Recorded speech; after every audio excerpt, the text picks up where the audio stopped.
My name is Ulysses Black, but it hasn't always been Ulysses Black. That one's too good to be true. So I was actually born, well, after I was born I was christened Orlando by my parents. This was my birth name, so off to a very normal start there. Yeah, so given a birth name, that's a name that we're just sort of given and we grow into, and there's not much choice we have about it. And I quite like the name Orlando, that's pretty good. And I'm interested in the fact that, the very fact that I'm presenting to you a different name, Ulysses Black, hopefully says that I'm interested in names, and I want to share a bit of that interest with you. The power of names and signatures. We sign our names. If I was to sign something with the name Orlando, a check or a pact or any of these things, I would find myself identifying with that name in a way that meant, well, if I say I am Orlando, then I am Orlando. I equate myself with that name and with that identity. And there's quite a lot of power in these names. It doesn't happen to me very often, but when someone shouts your name as you're walking down the street and it's not you, but you still turn around and look, it sort of indicates the fact that we do respond to these names very immediately and that we identify with them, as I've just said. So,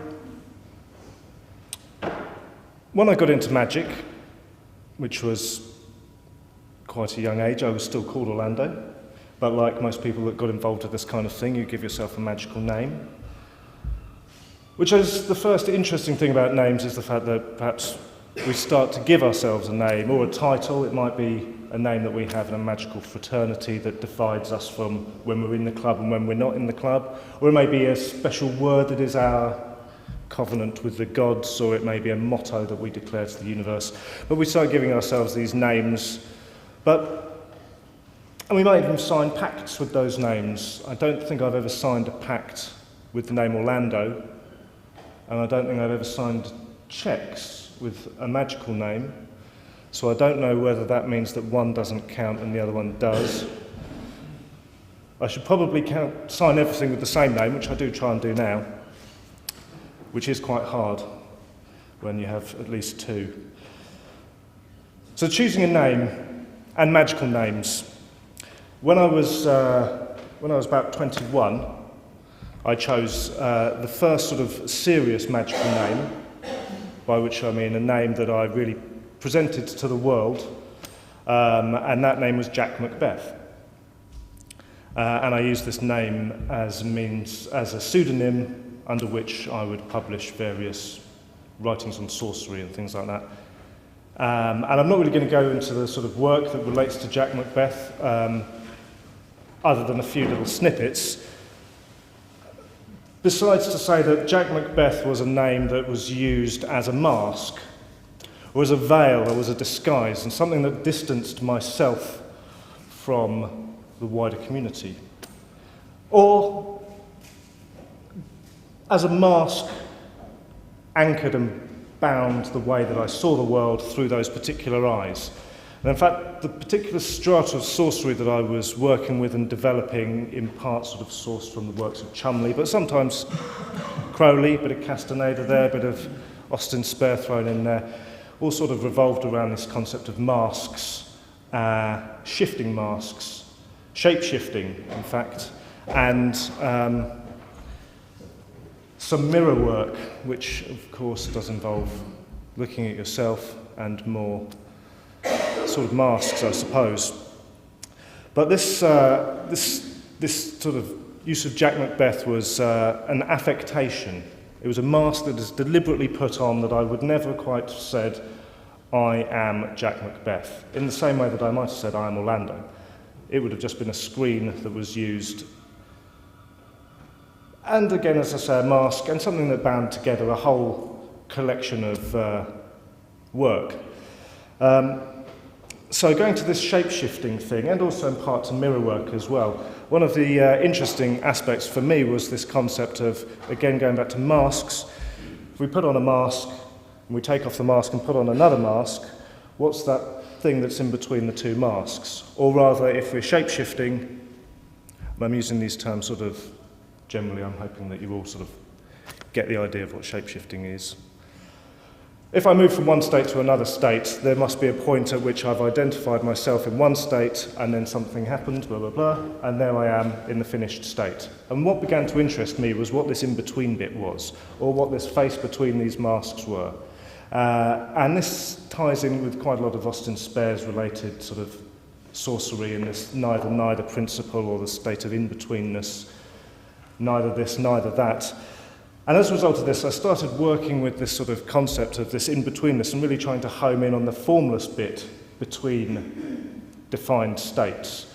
Particularly if we understand that magic is change, then I started homing in on the actual bit of the change itself rather than either the start point or the goal. So this then sets up a situation of thresholds in between states, and the ambiguity and sort of oddness that comes with that. Black mirrors got involved there, and I started looking into black mirrors, which is, it's fun. If you do it for an hour, you can actually beat yourself at a staring contest.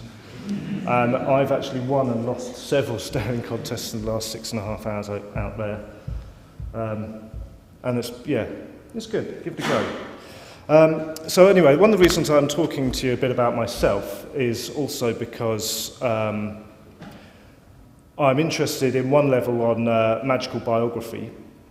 Now, I've just been talking about identity, just skirting over it very quickly. And one of the things with identity is the immersion of ourselves into our identity so that we are completely identified with that label or identity. And similarly with biography, I was one of those people that had read, always keep a magical diary, always note down every single thing you do and all this kind of stuff. And I've got little bits here and there. And then I suddenly realised actually I have actually kept an extremely thorough magical diary over, well, at least the last 10 years, and the 10 years before that were a bit patchy.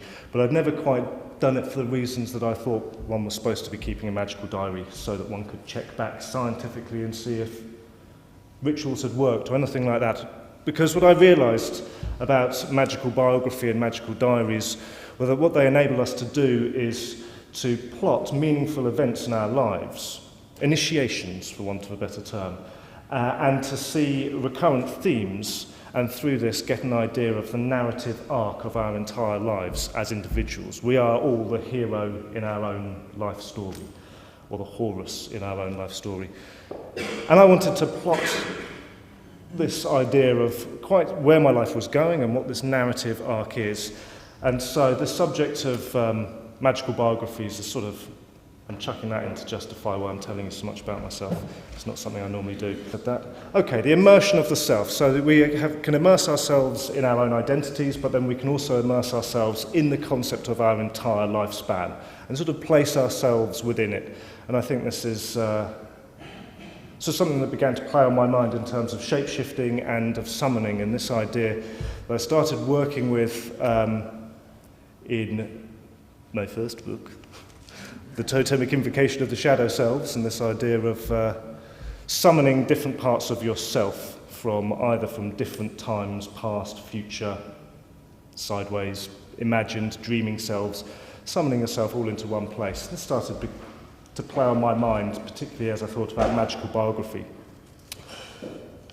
Then I went to university, where I decided to study performance art, which has a wonderful reputation and people think is extremely worthy and not at all wank. Which I would say I'm undecided. No, I'm quite clearly decided it is definitely wank. But some wanks are better than others. So what I thought when I went to university to do this performance art, I thought, what I'm not going to do is I'm not going to stand and make sort of these grand gestures, hold aloft sort of objects and venerate them. This is the world, and I am petrol. Hear me, world, hear me, Brighton. Let me drink you.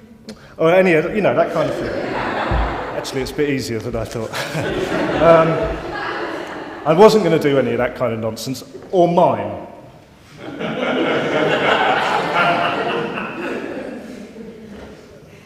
But I decided that I'd go there, and what I thought I could probably do, and this turned out to be a good idea. I'm quite pleased with this.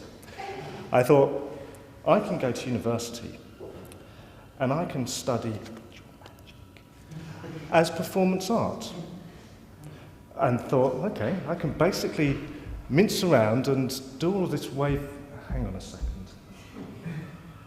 I did just say I wasn't going to mince around, making gestures, holding meaningful objects in my hands, and making pompous declarations.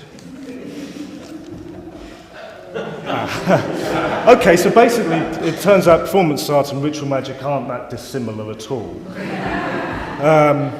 Which was great, because in fact when it came to talking to the tutors and saying, yeah, actually I want to do magic, they were like, yeah, that's cool. Oh. Good. One of my teachers came and spoke to me and said, have you heard, he was a Polish guy, I can't do the Polish, sorry. Can't do the Polish accent, but he basically said, have you heard of Austin Spare? I was just like, I'm on the right course. So, fantastically, I got to do all sorts of crazy things. I learned about some performance art, including Joseph Beuys as one German performance artist that really cooked my mind, because he had himself, it's a bit more complicated than this, but to give you a flavour of it, locked in a New York loft apartment with just himself, a little walkway that audience members could walk past, for 7 days with a bale of hay, a pile of felt, and a wild coyote. And there's a whole book of the photographs, which really, they didn't get on too well at the start. And he would go through, every single day, he would go through a ritualized sequence of actions. And the only thing that would change this sequence of actions would be the interference from the coyote, pulling the trousers off his legs or anything like this. And he would then adopt this modified behaviour, and that would be the next routine, and he would keep on doing this, and the whole thing would keep evolving organically as the coyote savaged him. Or, yeah, made him sleep on the floor whilst it slept on the hay. Anyway, so as soon as I started hearing about this, I started thinking, actually, this is really quite interesting. There's some stuff going on there. And then Pete and Kika over there showed me Hermann Nitsch, which was really quite amazing. I thought, hey, there's people that are eviscerating crucified animals and pouring the blood and guts all over people that want to be there in the name of art. And then it's really started making me worry for the Satanists that I think the artists are doing a better job. Which is, in fact, a little worrying altogether, because, perhaps, I don't know. So, I'm going to move on from that. There's some really bad art. There's some good art, which I think is things like this coyote and the viscera waterfall. But the thing about this performance art is that it was completely exciting and free, and it was none of the sort of read the books, learn the rituals, do the rituals, do the rituals, do the rituals, do the rituals, do the rituals. It was more like, come on, you think of something and do it, and sort of figure out what it was you've done. So I started adopting that approach. But before I did, I undertook for 9 months, which is a pretty good period of time, a single campaign working where I set about the creation of a device. I decided that I would create an actual physical object and a functional object that would be displayed in a gallery, that would be a piece of art, would be a sculptural installation, but what it would also be is functional, and it would achieve the aims that I wanted it to achieve. And this was, in effect, a holy guardian angel engine. It was a device to summon, as I was mentioning, all of my different selves through past, present, future, off into whatever realms you can imagine. And it did involve some more Black Mirror, which I was very pleased about. And it took 9 months to develop it, and these sort of things ticked over, and I started, I think Doctor Who's TARDIS was involved there at one point. Anyway, 9 months later, there is the preview of the exhibition, and there is this device in all its grandeur, waiting for me to immerse myself in it. Just like I immersed myself in this identity, just like I immersed myself in the biography, or inflame oneself with prayer, or whatever the term you want to use, immersion. I actually had a physical object with which I could immerse myself and have a very real experience, and have an experience of the millions of forms of being, the multiplicity of selves, and in that moment gather everything that could possibly be me, right up to my death and right back to my birth, all pummeled in at once, being the totality of me. It was going to be awesome. It was pretty good. But it wasn't as awesome as I'd hoped, and that's because I got into this device, and instead of having this experience with the millions of forms of being, I was greeted by absolute void, by an endless expanse of nothingness. And I'm not even talking metaphorically here, I'm talking quite literally a genuine, reproducible sensory experience. It's just that I'd spent 9 months also loading myself towards this experience. And there were little tiny lights present in the device, and as a result of these lights, one was able to see infinite distance, tiny little lights. The body of Nitsch, darkness with twinkles, but what twinkles. And this was pretty amazing, but also pretty disappointing because I wasn't completing what I wanted to do. And I sort of stepped away from that thinking, well, that was great, but sort of back to the drawing board, Holy Guardian Angel Engine, perhaps not such a good idea. A few weeks later was to come another occasion, which, just seeing what the time is, I'm going to have to rattle on, I suppose. I had been invited by an esteemed colleague to go to a tree at an undisclosed location and have some rather large hooks put through my chest, which wasn't something that I'd thought about doing myself, but I also couldn't pass up the offer, and I'm very glad that he didn't show us the hooks until right near the actual crunch moment, because they are particularly big and the whole thing would have been a little bit unnerving. It was unnerving enough as it was. But anyway, I went there. We had this, I'm used to having piercings and things, but this was some serious, rivers of blood kind of affair. And as I was on the bound to the death tree, I fancied that I could see satyrs prancing around in the woods, in this sort of marvellous Elysian kind of meadows, and it was great because I'd been led to believe that when you go through these sorts of big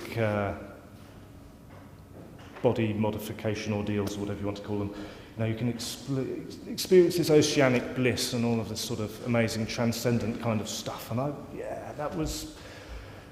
it wasn't there. And I realised to myself that what was there was some big hooks through my chest and a lot of blood and some pain. No, quite a lot of pain. And And then my mind oscillated backwards and forwards between this fantasy of what I wanted to be there, which was all these frolicking nymphs and all of this kind of stuff, but what was actually there. And the thing that was actually there was the thing that was putting me in this state, and was the whole reason that I was there, and was an extremely physical activity, and had an awful lot of power. And for me, it was the division between fantasy and actuality. And my mind bounced backwards and forwards, oscillated backwards and forwards, which was a great thing because it sort of recalled this neither-neither state, this Austin Spare state of in-between, this thing between two masks, was this point flicking backwards and forwards between what I fantasized and what was actually there. What was actually there won, because it didn't stop hurting and bleeding, and I got quite into it, to be honest. And then something sort of died in me. There was a sort of, the little romantic part of me, the little sort of romantic prance around with your wand and sort of thing, unfortunately died. A couple of weeks later was my 30th birthday, and this was 40 days after my gallery project, where I had exhibited this device. And on the night of my 30th birthday, in a Bedouin tabernacle, I declared to all of my friends, I do have some, despite all of this crap. Actually, I'm in good company here, I'll just... Of course, we all have friends, it's normal, we're all normal. The goats didn't die, did they? It was all fine. Jaeger bombs.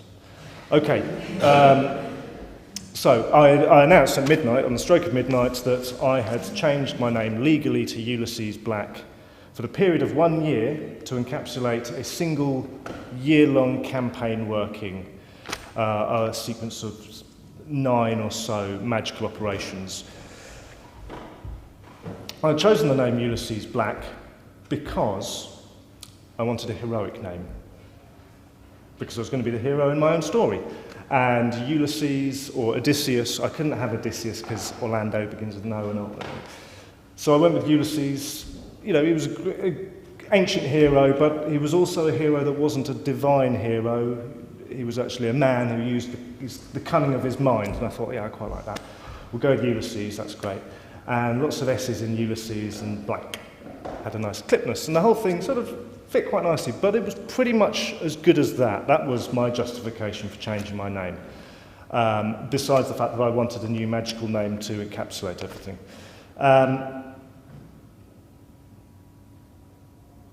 People agreed, which was good. I had signed the legal paperwork, so they pretty much had to.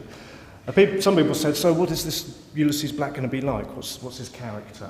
You should be wearing different clothes and things. And one of the things that I realised and sort of explained and stressed was the fact that I didn't want to just adopt a character or a persona.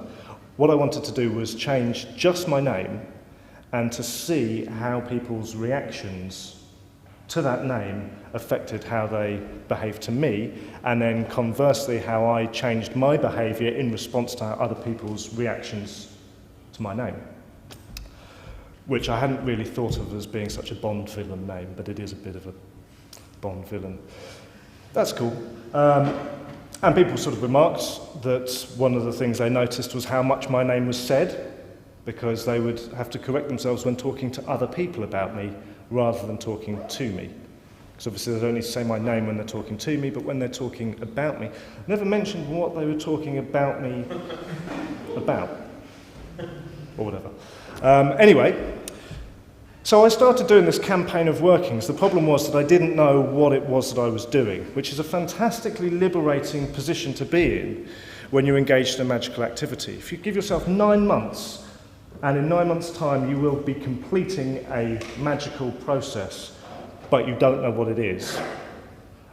But you do know that you'll know that you've got there, but you don't know how you're going to get there either. It's a very fantastically liberating thing. Instead of thinking, I will have achieved that, I'm just going, no, I've got to do this thing, and it will tell me what it is as I go along. And as things unfolded, the name Ulysses Black started bearing down on me, and I realised that, I think this came in several realisations. that device had worked in quite a profound and unexpected way, and that when I'd gone into this device and been met with the absolute void of the darkness, instead of seeing my own pretty face looking back at me in the mirror, I saw nothingness. That nothingness had, as it were, come back with me, and that Ulysses Black was its name, and that in a sort of strange kind of way, that the Holy Guardian Angel machine had worked perfectly, and that my Holy Guardian Angel had stepped right out of it with me, and then murdered me on a tree with some hooks, and just taken over my body. And I'd just basically given it absolute free rein. And the part of the clue was in the fact that Ulysses went on a big journey as a journeyman, a traveller, and Black, darkness, the void, the abyss. The journeyman from the abyss, or something poetic like that. And that's when I realised that I was engaged in a process where a fundamental part of me, which we could call the Holy Guardian Angel in sort of Crowleyan terminology, for want of a better thing, was now had a year-long mission, but it just wasn't telling me what it was, and I had to engage with it. And so I started doing some really crazy things, which was how my magic evolved from to bring in performance art and magic. You know, I would do things like, well, I would be in a room not dissimilar to this, and I would have a colleague lock the door, and I would start sharpening knives and just staring at people. And I had a little, maybe I didn't have a microphone, it's just, I think I did have a microphone, just slowly sharpening the knife into the microphone. I'd look around. And I told someone to lock the door, and they locked the door with a big chunk. And then all the blinds came down. Things like that. So that was one example. Or another example, I had myself blindfolded, and I was led by my muse around the periphery of the island that I come from. The island of Ithaca, as it were, for Odysseus, which was a fantastic exploration, because I know the island so exceedingly well. To be absolutely blindfolded, I should in theory still be able to walk around and say, there's a left turning here. The island is tiny. It's 3.5 miles long by 1.5 miles. It's absolutely tiny. And what I found is that I developed a relationship with my muse insofar as she didn't know the island and would have to try and describe what she could see to me. And I knew the island, but had to try and describe what I remembered. And somehow between us, we had to learn this new sort of language that brought us together as a single being, as it were. So over the course of a year, these kinds of things unfolded. And this is all sounding potentially very dangerously off-kilter or deluded, and there certainly is the opportunity for delusion. One of the things that I was fortunate to have was the ability, at one time being at university, of absolutely immersing myself in this work, being justified in doing it all the time. And this was something that was very important to me, and is something that I've taken from university into my non-academic life. The result being I'm a struggling artist and have absolutely no money, but I do get to live a magical life all the time and do some really crazy things, as long as they're free. So the thing that kept me on the straight and narrow with this, and faith with this whole Ulysses Black mission, I realised that adopting the name for a year was a ruse to get me to adopt the name, because it's been a few years now, and although there's some ambiguity, I am still technically legally Ulysses Black, which is fine. Was this concept that started emerging of authenticity and an authentic action. I think I'd become aware of the affectation of the guise of Jack Macbeth, which is, as I said, a medium, a veil or a mask, and this notion of avoiding affectation, or not avoiding affectation, sorry, let me restate that. Pursuing an authentic action, which sounds quite obvious, but is in fact exceedingly hard, is the thing that kept me on the sort of straight and narrow. So I'm going to try and talk briefly about this art practice, but to keep it all in the right sort of place. Can I just stuff that in there?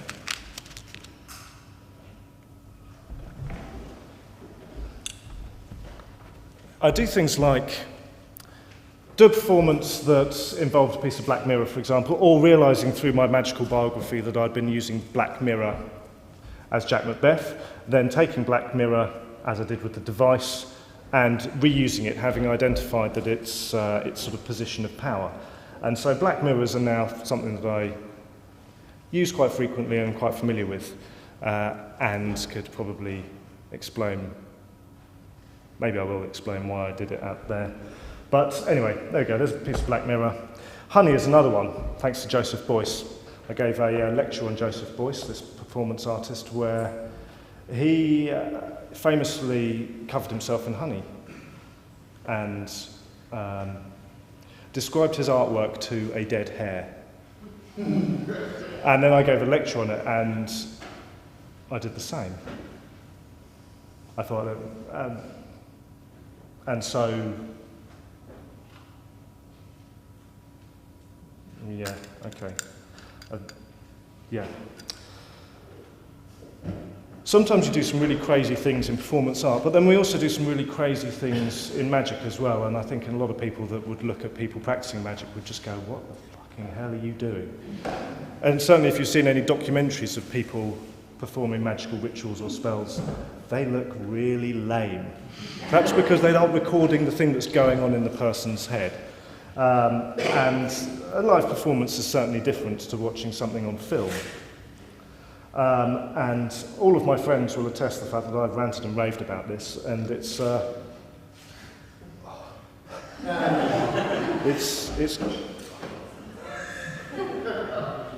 what I didn't expect when I gave this lecture on this artist was that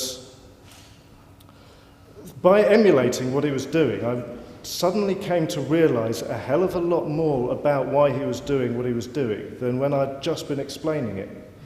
And it is really one of those things.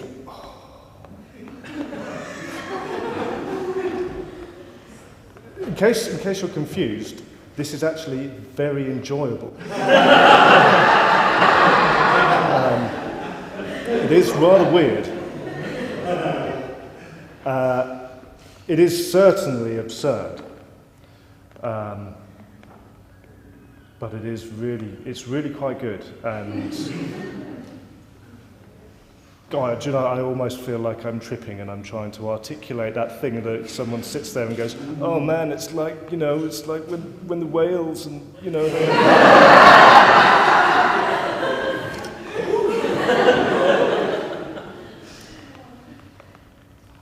Perhaps what makes this partly an authentic action is the fact that I bought the jar and the honey on the way here, and I didn't bring any other clothes. What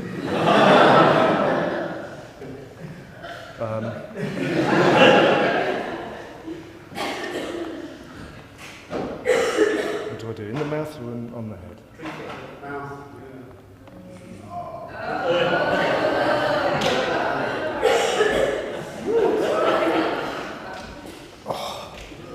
So, how do we know whether what we're doing is authentic or not? Or whether we're deluded in what we do? Well, let's face it, you're not going to trust anything I'm going to say now, are you?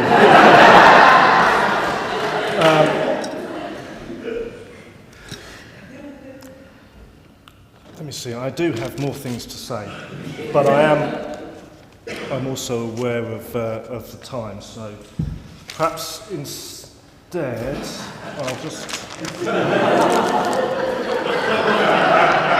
I'll eat my words.